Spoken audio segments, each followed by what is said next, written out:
the narcissist and their tricks. It's always about the long game with the narcissist. But this trick, this thing that they do, the last trick that they do on you, is just the worst. It's just the worst thing that they can do. I want to talk about this in the video.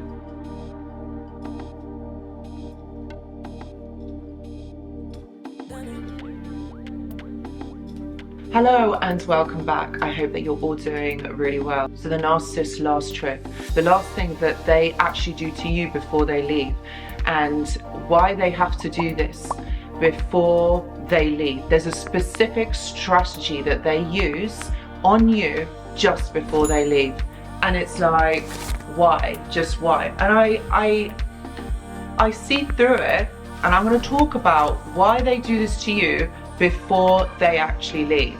And this is going to be helpful for those of you who are kind of going through this at the moment, or those of you that kind of identify with this, but this will help you going forward.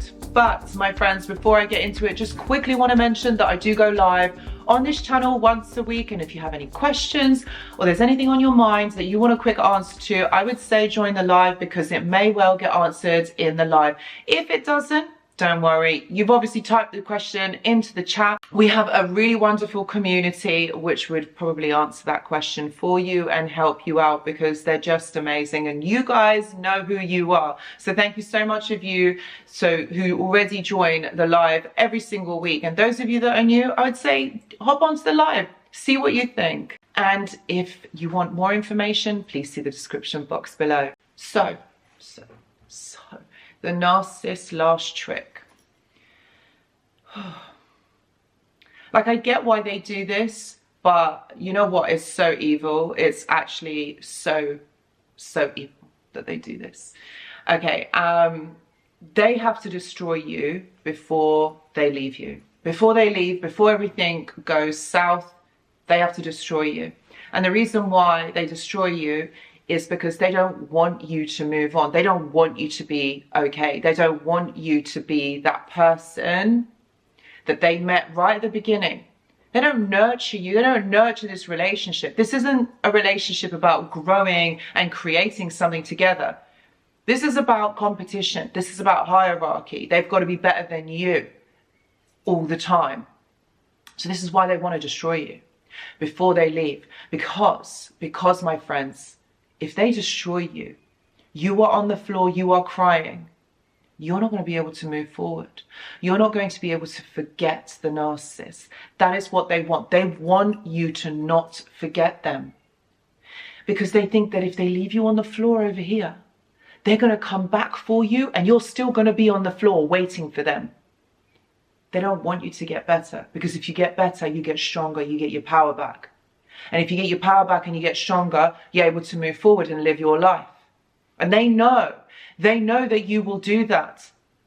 But they don't want you to leave them behind.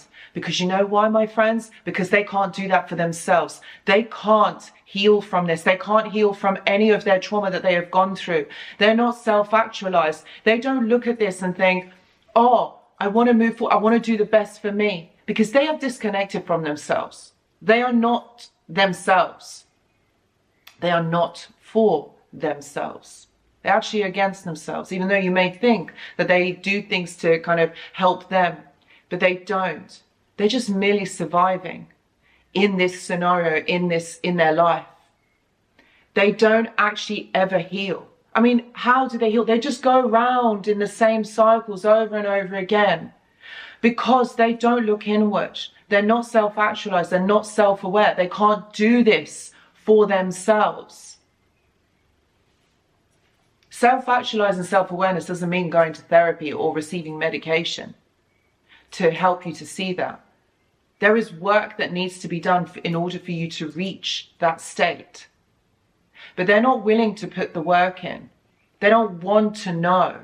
And the reason why they don't want to know is because they have disconnected from themselves. They have become so polarized from who they actually really are. What they experienced as children, they have disconnected from that, because the trauma, the experience of that has been so derogatory, so difficult for them, because their coping mechanism is all about disconnection, suppression. They don't want to face it because it's too much for them. And if they ever did, who knows? Who knows? Would they even survive it? Their mechanisms, their defense mechanisms are so intense. Their walls are built so high because that is the only way they know how to cope. You see, what they experienced happened to them in childhood. They didn't have anyone to talk to. They didn't have anyone to discuss this or guide them or kind of help them see. So for them, all they've done is suppress, and they have built these walls so high. And them deflecting from themselves means that is the only way that they can survive in this world. They are in survival mode, constantly in survival mode, fight, flight, or freeze. And coming out of that, which is their norm, which is where they know how to be, which is, their norm. Coming out of that is very frightening, which is why they don't want to change. They don't have no interest in changing or getting better or understanding this in a different way, which is why they feel like if they destroy you and they leave you on the floor, okay, that means that you're not going to get better because they're not going to get better. They're just going to continue in the same cycle with another person. That is their coping. That is escape. Yeah? They're going to escape this situation to another person because the other person's going to provide entertainment, distraction. They're going to provide them something, where they don't have to think about themselves. They don't want to be alone because if they're alone, they have to think about their own inner feelings, their own emotions, which they don't want to. And it's very difficult for them to even do that because they, like I said, they have disconnected. To them, it's a frightening prospect to have to go inward. This is why therapy doesn't work. It is all about deflection.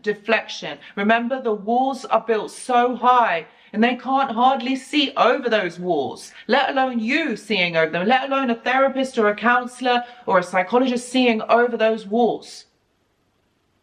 So that is why, my friends, that is why destroying you, putting you down before they leave makes sense.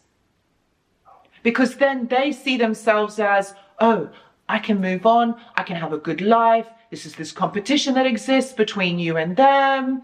To them, that is great, that's all they want. They want to do better than you, they want to feel better than you. There's this silent competition that goes on, okay? Not that you're in this competition with them, not that you're wanting to reciprocate, but it's their competition, that nobody is, this is one-sided competition that no one's playing. It's just them. So their last trick, okay, this is why you have the devalue stage before they leave, right? They put you down and it is so intense. It is so, how do I say, it's so personal to you that it will only hurt you because what they do is they use your triggers, they press your buttons, they make you feel like you are nothing. They use all the secrets and all of the intimate things that you have told them because you trusted them. And they use all of that against you to put you down because they know that's going to hurt the most. And that's what they do. This is for them to escape, to make this easy for them to leave the situation. And it's because if they paint you in a bad light, okay, they don't have to take responsibility for their behavior. They don't take responsibility for what they said because they will make you believe that you are this person, that you are this awful individual. So they will make you feel like you're inadequate and that they had to leave. Can you see how this is working? It's very manipulative. Also very childish, I would say. But if they put you down, they don't have to take responsibility. So you can't turn around and say, hold on a minute, but what about you? They don't want to do that because this is all about it being easy for them to leave, for them to escape, so that they can be in control of this situation. If you're putting someone down and you're making someone else feel really bad about themselves, okay, you don't have to take responsibility for the next step. This is about them making this an easy escape. and easy for them to come back, because you're not going to be wise to and see what they are doing, see what they're about. They don't want you to notice, so you don't call them out. You don't see through it. So it's easy for them to come back to you and get more supply from you. They're not coming back because they want to rekindle this relationship with you. That's not what this is about. This is all about, okay, this is all about getting supply from you. This is all about getting validation and attention from you. See, transactional. That's what this is, a conditional love, a conditional relationship, a conditional dynamic. What can you supply them with? And so as long as you know that this is what is happening, this will help you to really move forward and to understand the way that they are thinking, the way that they are planning this out. This is the cycle. Value, devalue, discard. Yeah? Then they come back and then they value you. Then they devalue you. They put you down. They make you feel awful. And then they discard you. They do this with everybody else. Don't think it's just you. They do this with everybody else. This is how they have known to be. This is how their parents or their caregivers made them feel. And this is not going to change because they don't have self-awareness. They don't see it, that this is actually happening. So if you don't see it happening, you can't change, right? That is the dynamic. So my friends, if you are going through this, please know that I do offer one-to-one consultations. Please see the description box below. I also have a mentorship and a journal club, and this will be a great resource if you are already in therapy or counseling and would like some further help. This is a great tool to help you along that journey. And I also have a Discord server, which is absolutely free for you to join. This is a community of like-minded individuals, people who have gone through similar things like you, and maybe you'd want to discuss this. It's a completely safe and contained space, and it's absolutely free for you to join. If you want more information, please see the description box below. Guys, thank you so much for watching, and I hope to see you in the next video. Goodbye.